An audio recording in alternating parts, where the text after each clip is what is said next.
Hey guys, Luna here with another Oblivion challenge run. Can we beat Oblivion with only reflected damage? Damage reflection applies to physical melee damage and reflects a percentage of damage received back at the enemy that dealt it, ignoring their armor. If we have 150% damage reflection and an enemy deals 10 damage to us, they'll take 15 damage and we'll take none, but it doesn't work against bows. Spell reflection applies to magic damage, including enchantments. The percentage is its chance of working. If spell reflection triggers, it reflects the entire spell back at the caster. This bypasses the caster's spell reflection and spell absorption, but not their elemental or magical resistances. With that, let's get into the rules. We can only deal reflected damage. Non-damaging effects are okay. Damage from allies like Martin, enemy infighting, and traps or falls is okay because they're often unavoidable. Damage from Conjures is not allowed. Spells that cause enemy infighting like Frenzy are not allowed. No cheating, exploits, or gameplay mods. Official DLC is fair game. We're playing as a female orc because we need low personality and good endurance. We pick the tower for our birth sign because it grants a greater power that reflects damage. The power is nearly useless, but the only other way to get reflect damage for spellcrafting requires us to complete a lot of the Shivering Isles questline. We specialize in magic so we can grind mysticism and restoration faster, and pick speed and endurance as our favorite attributes. We'll be running away from enemies for a while. For our major skills, we pick Blade, Blunt, Hand-to-Hand, Destruction, Marksman, Light Armor, and Conjuration. We can't use the first 5 skills, but we can train them with skill trainers. We can use the last 2 skills as long as we conjure things outside of combat so they don't do damage. I didn't pick Heavy Armor because I want to use it to increase our endurance, and I was worried picking Mysticism, Restoration, or Alteration would level us too fast. There are a ton of videos on Oblivion's leveling problem, including a simplified explanation at the beginning of my Can You Beat Oblivion While Leveling Normally run, if you want more details on Oblivion's leveling system. We have 3 ways of getting reflect effects: potions, gear, and spells. To make the potions, we need to be an expert in alchemy, but we can stock up on ingredients for reflect damage potions now: flour, strawberries, and green stained cup caps. Ingredients for reflect spell potions are harder to come by. More on that later. We can't enchant gear to reflect damage or spells, and the strongest pre-made gear that reflects damage or spells won't appear until level 20. There are also quest rewards with reflect effects. The leveled rewards have to wait until level 25, because if we get them earlier, they'll be much weaker. For spells, we can buy a reflect spell from Agata at the Leowen Mages Guild, but we won't be able to use it until we're an expert in mysticism. We can already craft reflect damage spells if we get access to a spellcrafting altar. For that, we need to get mage tallow candles for the Mage's Tower DLC, which cost about 3,000 gold. So we need to gather ingredients, grind alchemy and mysticism, get gold, and level up. Gold and grinding alchemy go hand in hand. We make potions from cheap ingredients and sell them. We want to level efficiently in endurance, so we have as much health as possible, so after we get a full set of heavy armor, we visit the Iliad ruins near the sewer exit and get hit by bandits. A lot. We're rewarded with 2 level ups that grant us 5 intelligence, speed, and endurance each. The region around Skingrad has a ton of alchemy ingredients. Skingrad also has 2 alchemy traders: Sindarian in the basement of the Westweald Inn, and the All Things Alchemical shop. There's also a derelict mine inhabited by goblins that's close to a way shrine on the road to Skingrad. It's a good spot to grind armor skills.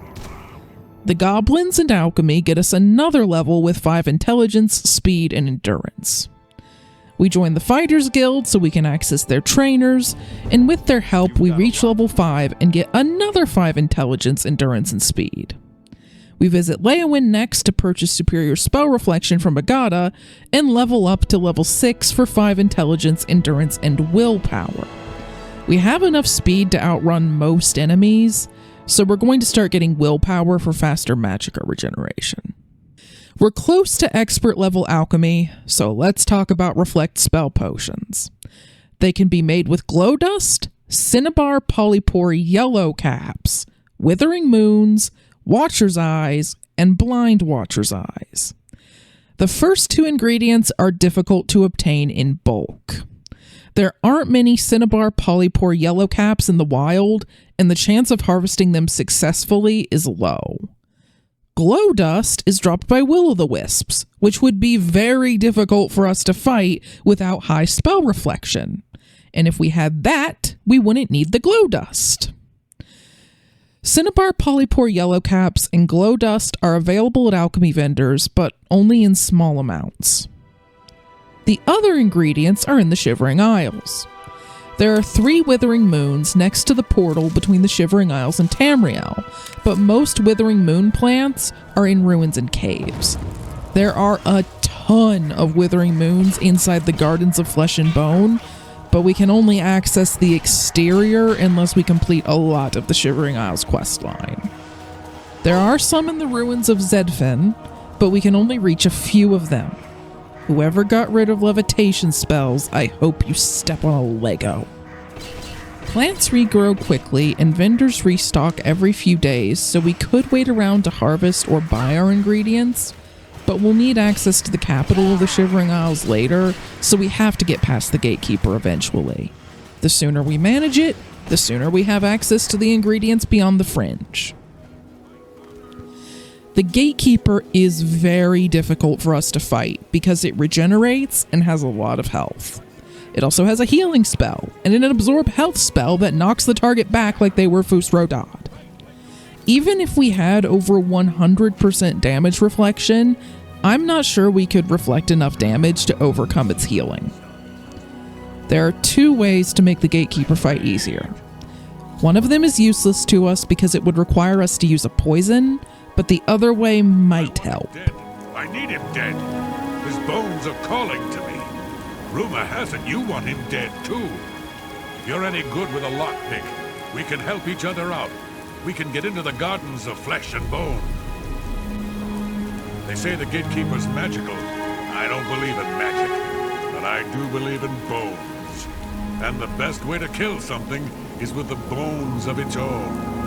I can see the bones of a dead gatekeeper in the courtyard of the gardens. The door's locked, though. You'll pick that lock, and I'll collect the bones. Then I'll make some arrows, and we'll kill the gatekeeper. Sound good? Here, take this lockpick. Careful, it's the only one I've got. You open the door, I'll kill things. Let's go. The lock is very easy, so it's simple to get into the exterior of the Gardens of Flesh and Bone, and Jared handles the skeletons. Here we are. From these gatekeeper bones, I can make some arrows. Find me in a few hours. We'll kill the gatekeeper. It'll be about a day before Jared has crafted his arrows, so we go back to Tamriel and find the Steed Stone. It gives us the Hell Ride power, which allows us to fortify our speed and acrobatics. This will be useful if we need to run away, and it also allows us to make custom spells to fortify any skill. Fortifying acrobatics will increase our jump height, which is useful for getting around obstacles. Then we visit the Shrine of Namira.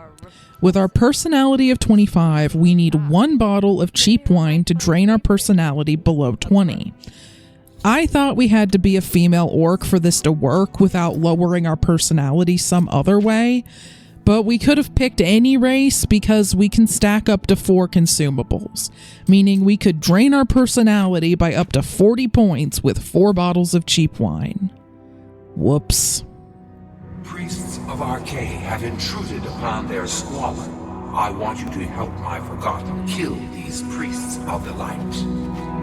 Cast this spell upon the priests. allow my beloved Forgotten to kill the interlopers. When this is done, I shall reward you for your efforts. The spell snuffs out the priest's torches so the Forgotten can attack them, but it doesn't do any damage on its own. I allowed it because the Forgotten are doing the damage, but if you disagree and want to do this run yourself, it can be completed without doing this quest. There are going to be better spell and damage reflection rings available to us later. We level up to level 7 and get 5 intelligence, willpower, and endurance. We don't want to level any further until we take out the gatekeeper, because once we hit level 8, a stronger version of him will appear that has better passive healing. We got the mage tallow candles, so we have access to spellcrafting. We make a spell to fortify our acrobatics by 50 points. We also make a better healing spell and a damage reflection spell that will reflect 7% of the melee damage we take for 20 seconds. It's the strongest we can make until we get more mysticism skill. The jump spell proved its usefulness when we returned to Zedfin to pick Withering Moons. Grumites surrounded us, and the extra jump height got us out of that jam. We wore down the Grumites with the Ring of Namira's damage reflection. It took ages and a lot of healing spells, but it worked. We're several hours into the run and 3 pages into the script, and we've finally taken out some enemies without help. I don't think that'll work on the Gatekeeper, though. We return to Jared, and he gives us some arrows he made from the Gatekeeper bones. More importantly, he joins us as a follower. He kept some of the arrows, which he can use to kill the Gatekeeper. In theory. In practice, there are a lot of problems with this fight. We have no way to get the Gatekeeper's attention, so it focuses on Jared the whole time. Jared has good speed and could dodge the Gatekeeper's attacks, but he usually backs into a wall while the Gatekeeper pummels him. He also has the Blood of the North Lesser power, which regenerates 90 health over 15 seconds. He'll use it after combat, but rarely during combat. The Gatekeeper can also attack through us. If it wants to hit Jared, it doesn't matter if we're between them. It will hit Jared. If Jared dies, we have to reload because we can't reflect enough damage to outpace the Gatekeeper's passive regeneration. After several attempts, we were able to intercept the Gatekeeper before it reached Jared. This kept its attention on us until we were knocked away, and we literally ran into the Gatekeeper again once we got up to keep it from getting close enough to Jared to attack him. Jared shot at the Gatekeeper consistently from a safe-ish distance for once, and he took it down.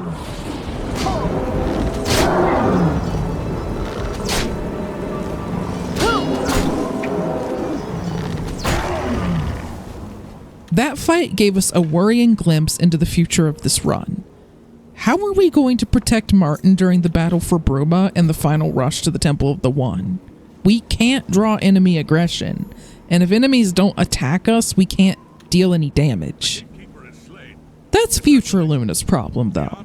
For now, we're back to leveling up, grinding skills, gathering ingredients, and getting gold to buy gear and alchemy apparatuses. Level 8 grants us 5 intelligence and endurance, and 4 willpower. I must have miscounted our restoration and alteration skill increases, but willpower isn't as critical as intelligence or endurance. This is how much damage reflection we have, and how much we can get if we drink 4 of our damage reflection potions.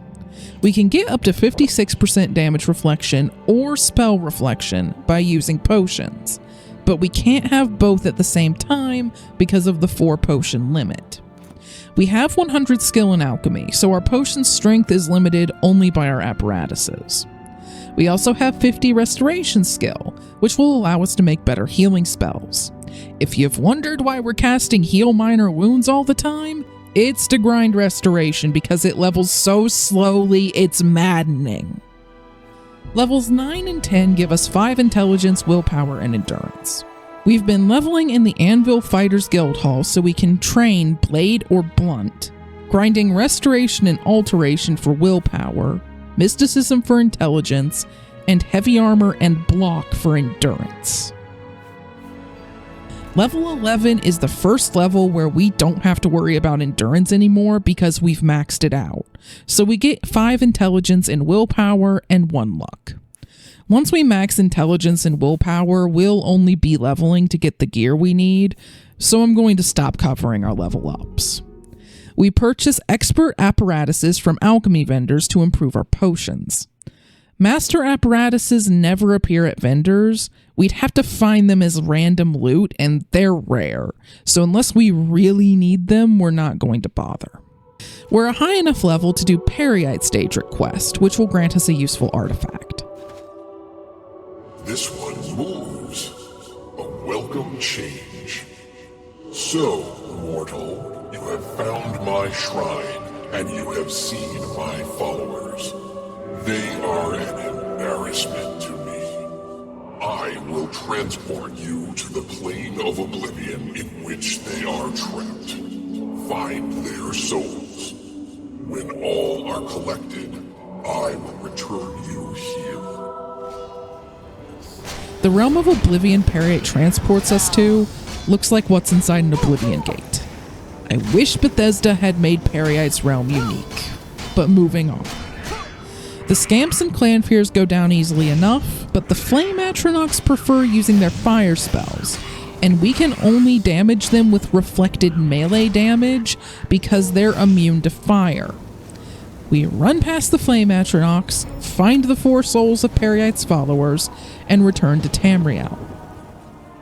Perhaps they have learned the folly of attempting to touch a Daedra prince. Take this with my blessing.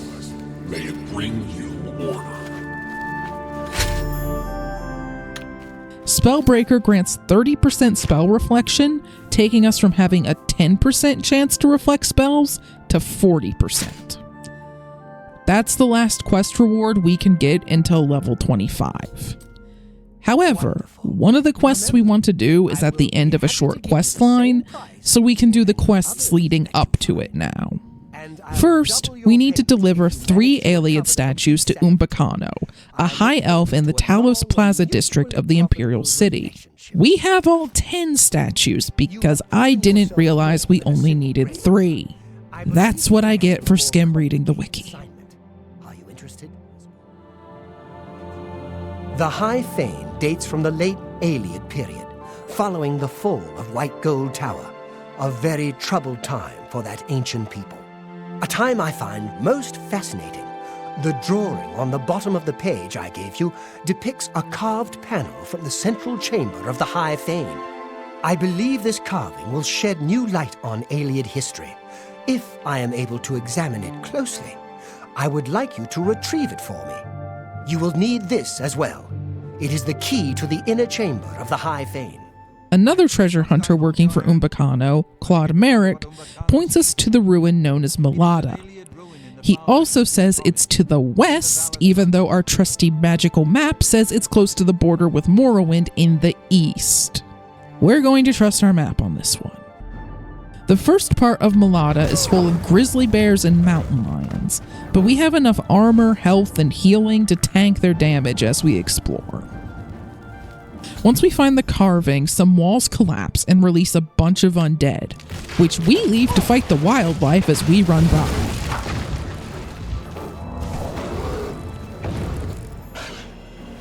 Claude is waiting for us outside the ruin. He demands we hand over the carving and disappears into the ether when we refuse, leaving his 3 lackeys to fight us. The Khajiit might have been a problem if he'd stuck to using his bow, but he switched to melee once we got in his face. Some enemies followed us out of the ruins too and started fighting Claude's goons, which sped up the battles significantly. They had glass or Daedric armor, so if anything, Claude did us a favor sicking them on us. The most difficult part of the fight was figuring out how to haul the loot back to the Imperial City. A rival collector has an item which I very much want to add to my collection, but she stubbornly refuses to consider any of my offers. I believe that you may be able to persuade her to part with the item, where I cannot due to her prejudice against me. Are you interested? Her name is Herminia Sinner. She lives here in the Imperial City, in the Elven Gardens district. I will never allow the crown to fall into Umbacano's hands. He is far more dangerous than you realize.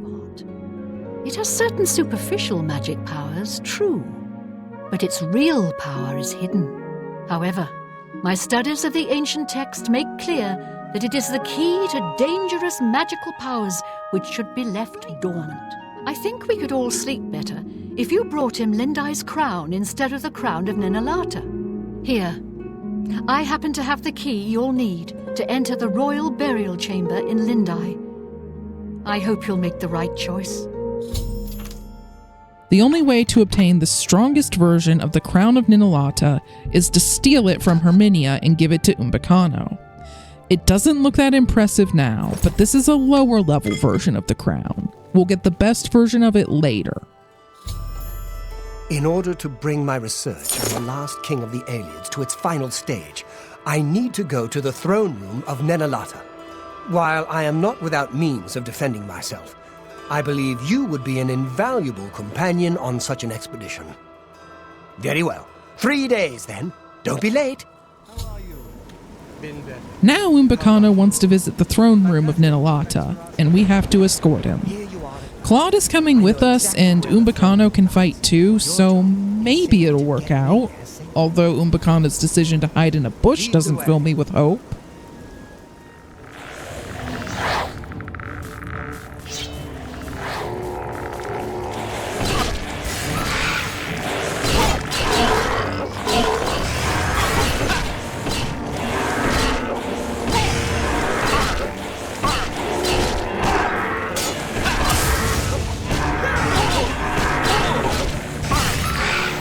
Well, that went south fast. It was the first room. Okay, this isn't going to work, but I have an idea. We waited a couple of days outside the ruins for Umbacano and Claude, so we can load back and clear the ruins before they get there. Putting down the skeletons is simple enough. Unless I fall asleep, they can't do enough damage to put us in any danger. Even if they knock us down, we reflect damage, have armor, and can drink potions. The wraiths don't pose a challenge either. At worst, they can silence us if their spell makes it past our spell reflection. The liches and nether liches can give us problems, though, depending on what spells and staves they have. They're immune to frost damage, so we want them to have damaging spells that do something other than frost damage, and that preferably don't absorb health. If they don't have a damaging spell that isn't frosty, we can't do anything to them.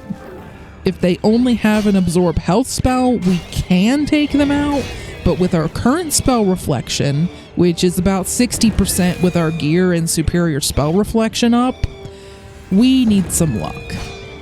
If we get a run of bad luck with other spells, we can heal up and keep trying, but any absorb health spells that we don't reflect heal the lich. One lich's AI broke and it kept attacking with a staff that I think had run out of charges. Thankfully, leaving the area and returning got it to use its spells again so we could finish it off. After over an hour of real time, we clear all the enemies and exit the ruins to find Umbacano waiting for us. This time he isn't hiding in a bush. Maybe that's a good sign. We tell him to follow us and head back into the ruins. We get to the throne room door without incident, and Umbacano starts shouting in what I assume is the Aeliad language.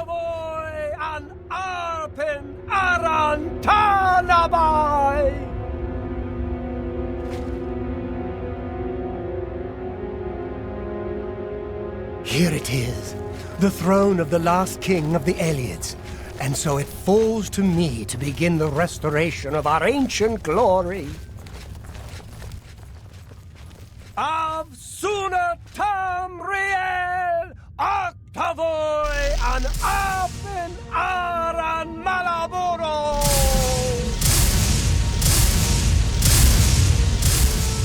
To the surprise of nobody, he sits on the throne and turns into an evil ancient Aeliad king. Who's that? To Claude's credit, he takes Umbacano out in less than 10 seconds and runs off to fight the undead that were released when Umbacano transformed, leaving us free to take the fully leveled Crown of Ninalata from Umbacano. It's about 3 times as powerful as the lower level version we found earlier. This is why we didn't start getting leveled quest rewards until now. Claude doesn't last long against the liches, so we take his stuff too. I'm sure that's what he would have wanted. We run past the remaining enemies and escape Ninalata, but there's a problem. We can't wear the crown. After some Google foo, I found out that this is probably caused by Claude taking out Umbacano before he had time to fully transform. And so the crown and staff of Ninalata are still considered quest items on some level. However, the quest was completed successfully, so all we have to do is drop the crown and staff and pick them up again to fix them. Now we have 65% spell reflection with gear alone. The next pieces of gear we want are the Blade Turn Hood and the Spell Turn Cloak, which are worn by Frathen Drollin. There's an army of Dark Elves working for Drollin, so we have to fight them to get to him. They aren't very bright, and sometimes they fight each other, but they have Ebony and Daedric gear. Their forge only has iron armor and iron ore. I love finding powerful loot, but tripping over legendary stuff constantly gets boring. After the third trip to the market district, my loot goblins shut up and we left some of the loot behind. Rant over, we find enchanted bazaars to remove the barrier blocking the way to Drollin. There are more Dunmer soldiers inside, and vampires. At least they fight each other. When we reach Drollin, we can't take him out. He has a melee attack and spells we can reflect, but he also has a healing spell that he isn't afraid to spend. We fight him for a while to see if one of his spells will take him out before he starts healing, but no such luck. He'll follow us when we leave his room, though, so we lead him to a vampire and jump up some rocks to get out of their way. With that, we obtain the Blade Turn Hood, which grants 15% damage reflection, 15% resistance to normal weapons, and 17% shield. And the Spell Turn Cloak, which grants 15% spell reflection, 15% spell absorption, and 15% resistance to magic. Next, we need the Escutcheon of Coral. I probably butchered the pronunciation of that, but that's how Google said it was pronounced. Anyway, to get it, we need to reunite Reynold Germain with his long-lost brother. You're going to travel to Shaynol and find out what sort of imposter is trying to besmirch my good name. And you're going to tell him I'm quite capable of besmirching my good name on my own. You should cease and desist immediately. I'll need to go see him at once. You'll have to excuse me. I'd better leave right away. But please, come and see us in Coral. It would be wonderful for us both to be able to thank you for helping us find each other again. We have to give Gilbert Germain a push, but he figures it out.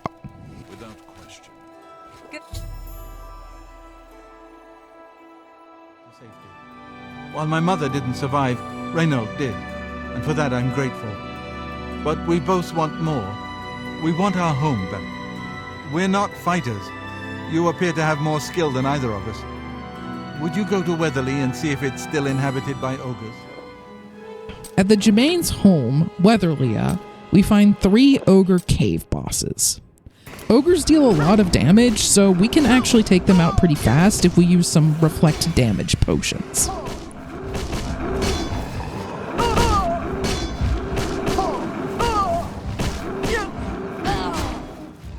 After the brothers are settled in Weatherlia, Fathus Ools approaches us in Coral. My tale actually begins with the father, Albert Germain. He was once in my employ, or should I say, the employ of my organization. He was assigned to obtain a very valuable item for me. He succeeded, but decided to keep this item for himself. An unfortunate decision. I believe that the item Albert stole, which rightly belongs to me, was hidden at the Weatherly settlement. Unfortunately, the notorious Redguard Valley ogres ransacked the place and probably took all of the loot back with them. I can get you started by telling you where the ogres live. The rest is up to you. The Ogre Chieftain is tankier than the others, but that just means the fight takes a bit longer. We find the Honor Blade of Coral on him. If we return it to Fathus, he will only give us gold. Returning it to the steward at Castle Coral will give us the escutcheon. As a token of our gratitude, I bestow upon you a symbol of honor and heroism, the escutcheon of coral. The escutcheon grants 35% damage reflection. Depending on which helm and shield we use, we can have about 60% damage reflection and 20% spell reflection, swap the two percentages, or have about 40% in both types of reflection. We visit Joffrey and leave the Amulet of Kings we've been carrying around for a month with him for safekeeping. Then we head to Kavach to save Martin. We handle the enemies well, even when we only use the damage reflection from our gear and spells, so the Sigil Keeper is not a problem. Neither are the Daedra guarding the Sigil Stone.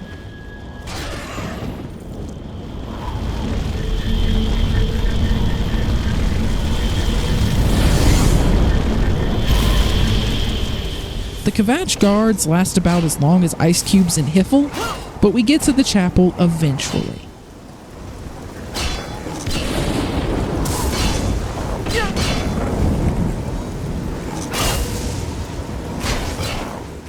We grab Martin and get back to Joffrey, only to find out Joffrey has managed to lose the amulet he's been responsible for one day.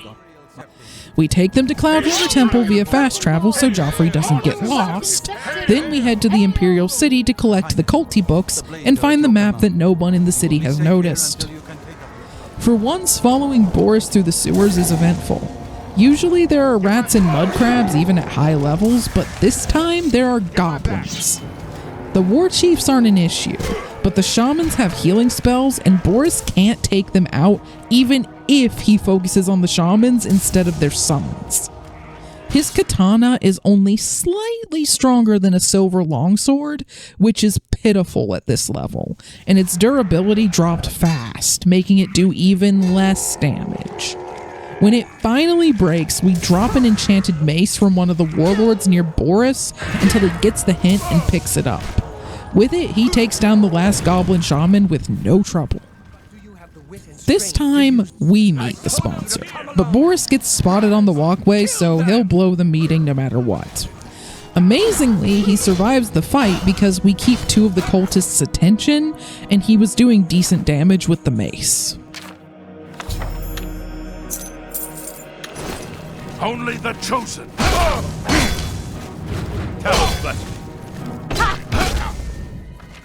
In addition to the culty book, we get one of the random loot items we need from the sponsor, a mundane ring that has 35% spell reflection and 50% magic resistance. Now we can get over 100% spell reflection if we wear the Crown of Ninalata and Spellbreaker, or we can have 62% damage reflection and 60% spell reflection with the Blade Turn Hood and the Escutcheon of Coral. Once we get out of the sewers, we hand the books to Tarmina and head back to the Shivering Isles. Now that we're a high enough level and we have a ton of gold, we can visit Errol's Mysteries and Crucible.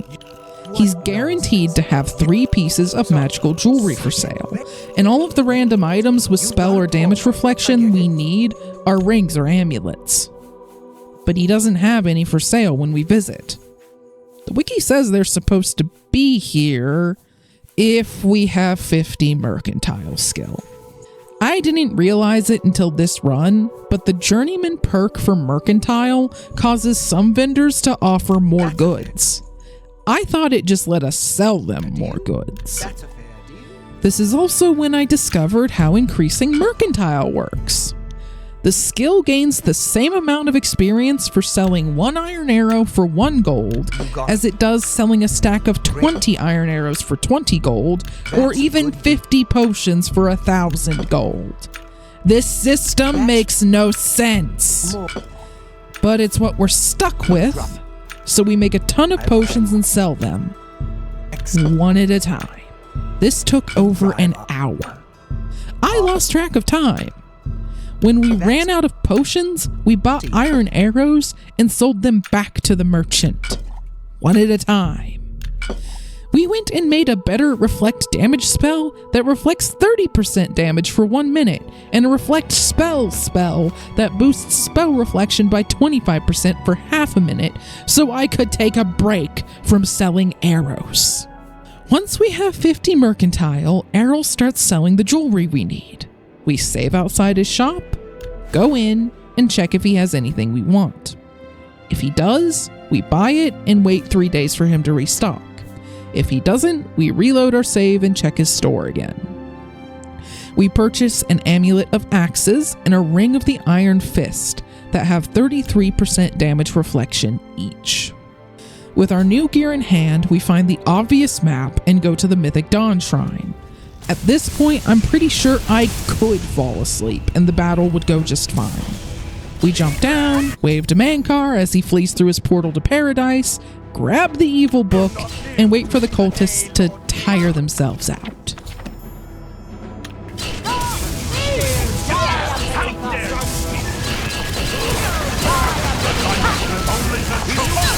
Survive the cleansing!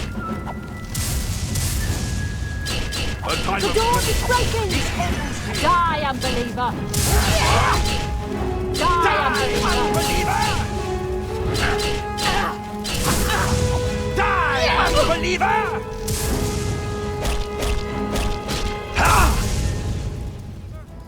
We deliver the evil book to Martin, let a couple of Mythic Dawn spies take themselves out, and head to Boethia's shrine to get a Daedric artifact. I shall open a portal to one of my realms in Oblivion. Go and take your place in my tournament of 10 bloods. Welcome, Orc, to the tournament of 10 bloods. To your right, through each of 9 gates, another chosen awaits you. We could sacrifice the Ring of Namira, but the "we might need it later" goblin piped up, so we're getting Boethia's artifact instead. With this much damage reflection, we should be able to break his 10 champions without doing a thing. The Red Guard wasn't a challenge, even paralysis doesn't stop our damage reflection. The Wood Elf could have been an issue, but they switched to a hammer after firing 1 arrow, and the Argonian followed suit.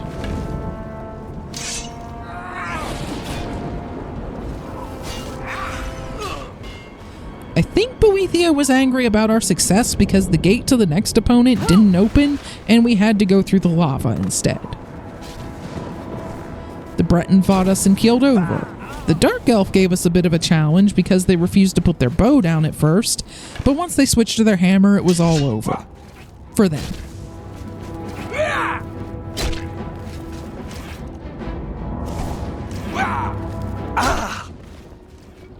We had to jump around the next gate too. I think Boethia was throwing a hissy fit, and the Altmer on the other side didn't last 5 seconds. The Imperial lasted the longest because he tried to run away.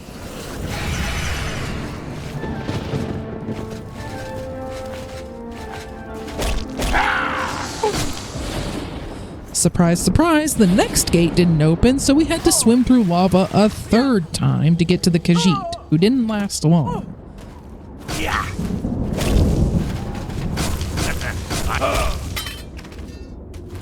The others are dust. You alone, Orc, remain. First and last. Go now. Beyond the next gate, your portal waits. The Nord decided lava was preferable to facing us. Take Goldbrand, shield it in your enemies, and offer their souls as praise to me. Boethia's artifact, Goldbrand, is inferior to an enchanted Daedric longsword, and we can't use weapons regardless, so it's perfect for the ritual to open the portal to paradise. Time to show Captain Bird how to close Oblivion gates. Like Boris, Bird is more hindrance than help because the enemies won't attack us until he's knocked unconscious.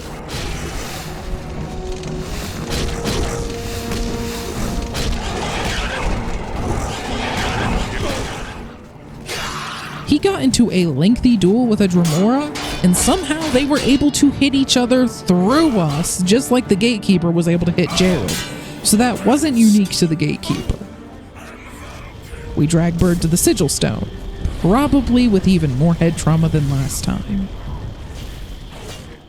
The only problem we run into in Sancretor is the Undead Blades katanas. They barely do any damage, and the Undead Blades have a lot of health, so they take ages to put down. I watched a Pokemon challenge run by Madrybread while fighting them.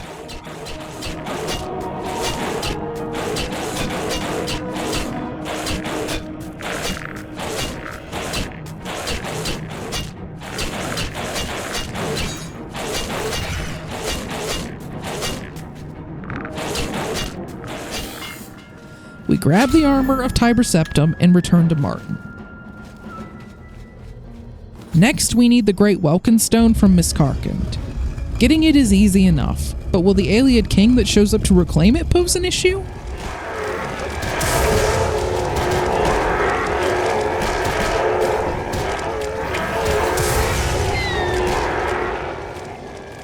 No, he won't. We return to Martin and prepare for the battle for Bruma. This might be the first hurdle we've had in a while, because we have to keep Martin alive. Even though we completed none of the extra quests to get allies for Bruma, we have the same number of soldiers with us that we had during our last run, where we completed all the quests to get allies. They're militia instead of guards, but considering the guards spent half the battle standing around with their thumbs where the sun doesn't shine, I don't think it made much of a difference. In fact, the militia might have done more because they got into the fight more often. Martin also healed himself a couple of times, and that was enough to keep him going. We sprint into the Great Gate as soon as it opens, and once we're inside, we no longer have to worry about Martin. The Great Gate is no different from normal. We sprint through it and grab the Great Sigil Stone.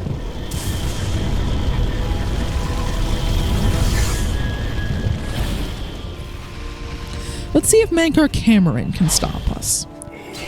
First, we have to get past the Daedra with the fire sword. This time he was on fire instead. We enter the caverns, go along with what should have been a trap, and arrive in Mankar Cameron's throne room. We have to sit through Mankar's monologue because we can't start the fight. He won't shut up. You cannot stop, Lord Dagon. The walls between our worlds are crumbling. The mythic dawn grows nearer with every rift in the firmament. Soon, very soon, the lines now blurred will be erased. Tamriel and Oblivion rejoin, the mythic age reborn. Lord Dagon shall walk Tamriel again. The world shall be remade. The new age shall rise from the ashes of the old. My vision shall be realized. Weakness will be purged from the world, and mortal and immortal alike purified in the refiner's fire. My long duel with the Septims is over, and I have the mastery. The Emperor is dead. The Amulet of Kings is mine. And the last defender of the last ragged Septim stands before me, in the heart of my power. Let us see who at last has proved the stronger. When Mankar finally attacks, he uses a lot of draining and health-absorbing spells that don't do much damage. I was worried he'd out-heal the reflected spells, but for some reason he never heals, and we have 100% spell reflection, so we wear him down. We also get more mundane rings from his son in the process. Time to get Martin to the Temple of the One. It turns out the best way to keep Martin alive is to sprint to the Temple of the One so he follows us instead of fighting.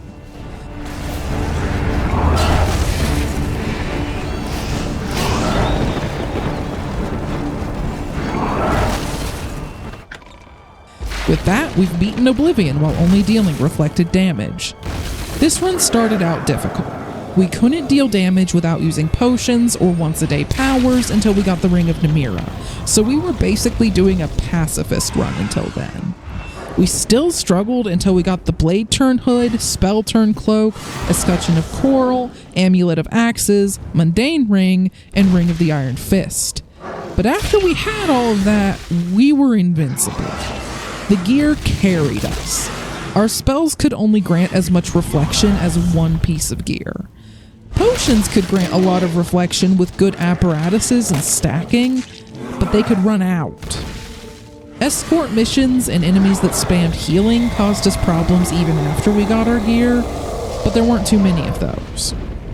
I hope you guys enjoyed that run. It was easy at the end, but I think it was an interesting journey to get there. If you have any ideas for future challenge runs, let me know in the comments. And if you enjoyed this run, please consider subscribing and leaving a like. It really does help the channel. See you guys next time.